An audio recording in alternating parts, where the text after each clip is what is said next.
እናቴ ይቅርታ ላሳመንኩሽ ህመም ስትወልጂ ላማጥሽው እኔን በማሳደግ ብዙ ለደከምሽው ያኔ ላስቸገርኩሽ ልጅነት ሸውዶኝ ድካም ልፋትሽን እንዳላየው ጋርዶኝ ይቅርታ ልሻለው ደግሜ ደግሜ እኔን በማሳደግ ለጨረሽው እድሜ አሁንም አይዬ ይቅርታ ጠይቄሽ ጠብቃለው ምላሽ እኔን በማሳደግ ለጠቆረው ገላሽ ያኔ ያሳዘንኩሽ የነጠቅኩሽ ደስታ አሁን ነው የገባኝ እማዬ ይቅርታ አሁንም አድጌ እንዳላሳዝንሽ ስተት እንዳልሰራ በጸሎት አስቢኝ እማዬ አደራ ላሳመምኩሽ ህመም ስትወልጂ ላማጥሽው እኔን በማሳደግ ብዙ ለደከምሽው ይቅርታ ልሻለው ደግሜ ደግሜ እኔን በማሳደግ ለጨረሽው እድሜ እማዬ ይቅርታ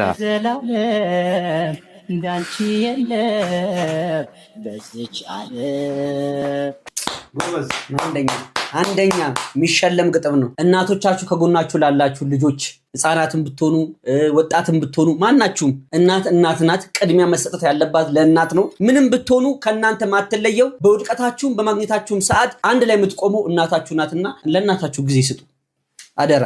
አንድ ታዋቂ አክተር ፕራንክ ተደርጓል እና በጣም የሚገርምና እኛ የገረመን ያደነቅንበት ፕራንክ ነው። እስቲ ተመልከቱልኝ።